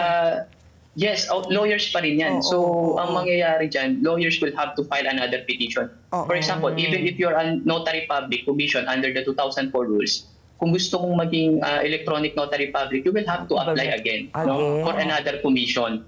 So, another application po yan. Hindi po notary public ka ngayon, is authorized ka na mag-notarize electronically under the electronic rules on notarization. Yes. So, Attorney Marks, correct me also if I'm wrong. May mga, I forget na sama na talaga ng memory ko, pero lumabas rin yun sa periodiko na isang notary public, pinirmahan, pero dininay niya na siya yung pumirma. Parang sa opisina pa rin niya, pero ginamit yung kanyang stamp. Yan ba isang karaniwang gawain ng notary public na, kunyari ikaw, Attorney Marks, out of the country ka, tapos may mga kailangan i-notarize. Sasabihin mo sa sekretary mo, o Ricky, ikaw na lang, okay na yan. Parang gano'n. Pwede ba yon na ina-assign gamit ang stamp mo? Okay. First of all, syempre hindi yan pwede. Oo. Bakit? Because again, the person na nagpapanotaryo has to personally appear before the notary public. So kung nasa ibang bansa ako, ibig sabihin, paano ka mag-a-appear sa akin personally, di ba? Oo. And ako dapat, yung seal ko, yung aking stamp, yung aking firma, exclusively, ako lang dapat ang gagamitan. Hindi ko pwedeng i-delegate yan to another person. So, Kasi ako lang yung commission notary public. So, I'm sure you're familiar with that case that I'm referring to, no? Yeah. Oo. So, what happens there? Kasi, I think she was a female, female notary public. Talagang, she went to press right away and said, hindi ko yan signature. 'Di ba? At merong pinakita na months before, lumabas nga yung siya nag-notarize, tapos yun ngayon, makikita mo talaga may kaibahan. So, sinasabi ng isang mambabatas, sabi niya, regardless kung siya yan o hindi, the mere fact na ni-notarize, dapat accepted yung po yun. Tama ho ba yung argumentong ganon? Okay. Kung yung dokumento, of course, if the notary public, whose signature appears in the document, denied, Yes. having signed or having notarized that document, then meron tayong angle ng falsification. So, it's either ang nag-falsify is the lawyer or the one who executed the affidavit. Oo. Okay? And kapag may doubt, or alam natin na that the document is falsified, especially if it is an affidavit to be presented in court, pero kasi tayong tinatawag na judicial affidavit rule. Judicial affidavit rule, dapat it contains yung tinatawag natin kanina, yung jurat, yung subscribed and sworn to be. Kung mayroong defect doon sa jurat, then questionable, di ba? Kung nag-attest ba talaga itong witness dun sa mga pinagsasabi niya sa judicial affidavit niya, kung nag-take ba talaga siya ng oath or affirmation. So yung dokumento na yon may not be admitted in that official proceeding. Ngayon, yung notaryo kasi minsan dinideny nila. Ang dali kasi kopyahin ng selyo tsaka ng pirma ng notaryo. Nakikita naman natin, di ba, sa mga kali-kali, mayroong mga stall dyan, nakalagay notary public. Usually kasi ang nangyayari dyan, yung ibang tao, magpapanotaryo, syempre, pag nakita mo dun sa selyo ng notary public tsaka yung sa signature niya, andun na lahat ng details IBP number niya, PTR niya, roll number, address. Andun na lahat. Pwedeng gayahin. Correct. So, may mga instances talaga, may mga kaso na ganyan na nangyayari na yung pinanotaryo doon sa mga bogus na notary public, and yet yung credentials tsaka signature ng totoong notary public is nagaya. Okay? So parang sasabit pa dyan, may implead pa dyan yung notary public kahit sabihin natin na hindi naman talaga siya yung pumirma o nagnotaryo nun. So, baliwala po yung public document na yon dahil nga finalsify yung signature ng notary public. So, null and void po yun. Oo. So, Yes, it cannot be admissible. The court has the authority to exclude it as part of the evidence if the document is patently falsified. Okay. My last question, Attorney Marks. Marami pong guilty dito. Hindi ko na sasabihin, itatago ko sa pangalan. Pero yung mga kunyari, affidavit of loss, di ba? Tapos, or yung kailangan mo ng kunyari, certificate of employment na i-notarize. Yung mga ganun ba, kailangan pa rin po ng physical appearance mula sa abogado? Maski na as simple as, yun na nga, loss, no? Yung kailangan, kunyari, nawala mo yung lisensya mo, or nawala mo yung passport mo, kailangan ho ba yan ng personal appearance? Yes, actually, every notarial act requires a personal appearance. Kasi kahit as simple as affidavit of loss, you have to attest in the presence of the notary public na talagang nawala yung lisensya mo. Kasi paano kung hindi talaga siya nawala, di ba? Na you're just perpetuating fraud kaya ka nag-reproduce ng multiple licenses or multiple identification card. So, Oo. kailangan talaga personally mag-appear ka. Everything, affidavit of the certificate of employment, kahit ano yan, Oo. dapat mag-appear ka personally in the presence of the notary public. So, ibig sabihin ba, kunyari, yung notary public, kunyari, lalapit ako sa inyo, Attorney Marks, nawala ko po, ito po yung affidavit of loss ko, nawala ko po yung passport ko, hihingi ako ng bagong passport, mag-apply ako. Ikaw ba, isuscrutinize mo ako, talaga bang nawala yan? Saan mo nawala? Ikaw bang gaganon sa akin? Or, di ba, di ba, parang, you will sign, kasi parang ano, no, you just trust that what your client is saying is true. Correct? Actually, I will, of course, I will not scrutinize kasi the fact na magpapanotaryo ka, you will subscribe, no? Or you will affirm, Oo. no? You will take an oath. So, that, sa akin, that, ano na yan, that's an evidence of truthfulness na ano pinagsasabi mo. Of course, bago lang, syempre, para malaman ko na totoo yung ginagawa mo, I will ask for another ID. Oo. Kailangan ko ng competent proof of identity na ikaw talaga yan, na nagpapanotaryo ka. Oo. And you are attesting to the fact na talagang nawala yung Ayan. kung anong nawala man sa'yo. Oo. Naku, very interesting, Attorney Marks. Marami kaming natutunan sa iyo talaga. Ngayon talaga to si Ricky mag-ano na talaga, mag-iisip bago siya magwala kasi hassle. Kasi naman, at saka mahal niya, attorney, ha? Mahal Magkano magpanotaryo, ba? ha? Magkano magpanotary? Magkano po ba ang range? Magkano- Hindi ko alam kung talagang inaano Ano lang ang po. going rate? Ano yan, Tinataas na ako ng depende sa IBP chapter mo. Sila yung nagpe-prescribe ng rate. Usually, mas mahal siyempre kapag sa Metro Manila. Oo. Ano po yung mga price range? cap? Ano yung Oh, yan. range? Range, actually, I think Pinakamababa? for a simple affidavit, parang 300 to 500, something like 300. that. Tapos ang pinakamahal, yung mga deed of donation, pag mga milyon-milyon. Yes. Oo. Yes, magkano kasi yun? i-assess mo na kung magkano yung total value ng property as part of the notarial fee. Oh, Yeah. doon ibabase. Okay, ayun po, Attorney Marks po, maraming salamat po sa inyong pag-i-explain, pagpapaliwanag sa amin yung importansya po ng notary public. So, huwag niyong babaliwalayin yung mga notary public. Oh, importante Oo, yan. importante sila. Thank you very much Thank po, you, Attorney sir. Marks. Thank you, Miss Thank Pat, you. Miss Vicky. Thank you very po. much. Oras, alas 9:53 na po ng umaga. Net25 World Hub School Caravan, umarangka na po dyan sa New Era University. May live report si Sunshine Erlo Bringas. Erlo! Magandang umaga, Pat, P, and Ricky. Marangkada na nga dito sa New Era University grounds ang World Hub Wonders of World City, ang panibagong season nitong child-friendly show na Net25. Isa po itong edutainment, educational at pambata. At sa panibagong season na ito, isa na po siyang animation. Pero isa po itong children's show na kung saan yung mga batang manonood po ay makakatuklas ng iba't ibang kaalaman mula sa science, history, culture, hanggang sa mga aral sa araw-araw na buhay sa paraang madali nilang maintindihan at masisigla nilang masusundan. Makakasama pa rin ang mga naunang mga characters ng programa, pero sa pagkakataong ito ay sa pamamagitan na po ng isang animation. Kabilang po niya si Melt, PJ, Art, and Joey. Kasama rin dito sa School Caravan ang mga event sponsors. Kabilang po ang McDonald's, Pure Gold, Uishi, Jollibee, The Shawarma Shack, Innovatronics, Animation Council of the Philippines para mag-supervise doon sa mismong animation na program nitong World Hub. At syempre may kasama rin ang event partners New Era University, Unlad, Embrace Cafe, maging yung Mogu Mogu concessionaires o part po sila ng concessionaires, Vital, Purified Drinking Water, Coco Empanada, Lemonade, maging yung shelves and cups at iba pa pong mga brands. Sa ngayon, nagpapatuloy yung programa at yung mga interactive na program na ginagawa ngayon dito sa grounds ng New Era University, dito sa covered court, at dinaluhan po na nasa bahagi ng preschool students nitong New Era University. Yan muna ang update narito sa bahagi ng Quezon, New Era University sa Quezon City. Balik sa inyo. Ako, Erlo, yung mga classmates mo, maraming natutunan. Ikaw ba, may na-pick up ka ba dyan? Ha?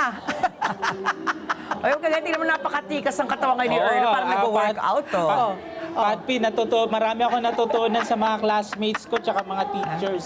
Mga teachers na nandito. O sige, ingat ka dyan. I'm sure nandyan ka para makikain. O nakikita ko McDonald's. Kumuha ka muna. Uy, pakisabi sa McDonald's, napakasarap na kanilang Ebby Burger. My favorite talaga. Okay, thank you very much, Sunshine. At ang oras, alas 9:56 na po ng umaga. Nako, kailangan natin hindi ito palampasin dahil kahapon maraming nanood ng Oscar Awards.